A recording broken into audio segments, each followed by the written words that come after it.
Olá, agradecemos a sua visita aqui no nosso canal Aconteceu Virou Manchete. Não esqueça de deixar o seu like e a sua inscrição, agradecemos. O Barão de Guajará e o Espelho da Morte. No coração de Belém do Pará, onde as sombras da história ainda se entrelaçam com os murmúrios do presente, ergue-se o majestoso Palácio Lauro Sodré. Essa construção, repleta de salões suntuosos e corredores imponentes, já foi palco de encontros políticos e bailes luxuosos. Mas, por trás de sua fachada aristocrática, esconde-se um segredo sombrio, a lenda do Barão de Guajará e o temido Espelho da Morte. A ascensão do Barão. No final do século XIX, Francisco de Souza Franco, o temido Barão de Guajará, era uma figura de influência e poder. Dono de vastas terras e envolvido em negócios lucrativos, o barão era respeitado, mas também temido. Muitos sussurravam que sua fortuna era fruto de pactos obscuros e que sua ambição ultrapassava os limites do que era considerado justo. Disse que o barão possuía um gosto peculiar por antiguidades. Entre suas peças mais valiosas estava um imenso espelho de moldura dourada, supostamente vindo da Europa.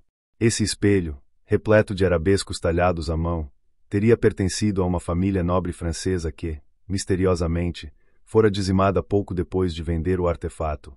Contudo, o barão não deu ouvidos às histórias e exibiu o espelho em seu palacete, no salão principal. O espelho amaldiçoado. Com o passar dos anos, começaram a surgir rumores estranhos entre os criados da casa.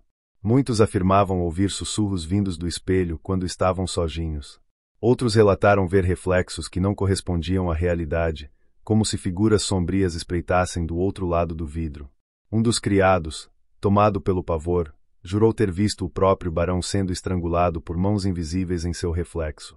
Pouco tempo depois, o homem foi encontrado morto em seu aposento, com marcas roxas ao redor do pescoço.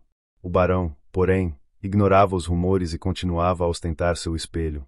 Mas sua arrogância não duraria para sempre. Em uma noite tempestuosa, foi encontrado morto diante do espelho, com os olhos arregalados em um misto de horror e surpresa. Nenhuma marca foi encontrada em seu corpo, e a causa da morte nunca foi explicada. O palácio e os fenômenos estranhos. Após a morte do barão, a propriedade passou por diversas mãos até se tornar a sede do governo estadual do Pará. No entanto, aqueles que trabalhavam no local começaram a relatar eventos inexplicáveis. Guardas noturnos ouviam passos ecoando pelos corredores vazios, e funcionários juravam ver a silhueta do barão refletida no espelho, mesmo quando o salão estava vazio.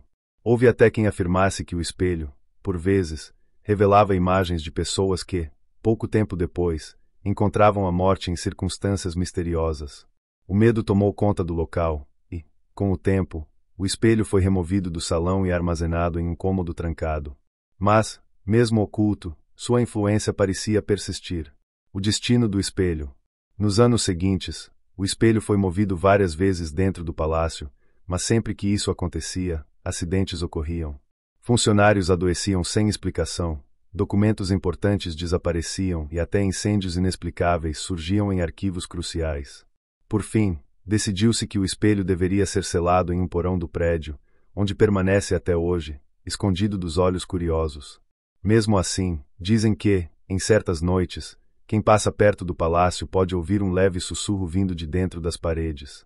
Seria apenas o vento ou o espírito do Barão de Guajará ainda preso ao seu reflexo amaldiçoado. Conclusão. A lenda do Barão de Guajará e o Espelho da Morte é um dos mais assustadores relatos do folclore urbano de Belém. Verdade ou ficção, o fato é que o mistério persiste. E você? Teria coragem de encarar seu próprio reflexo em um espelho que carrega consigo séculos de histórias macabras?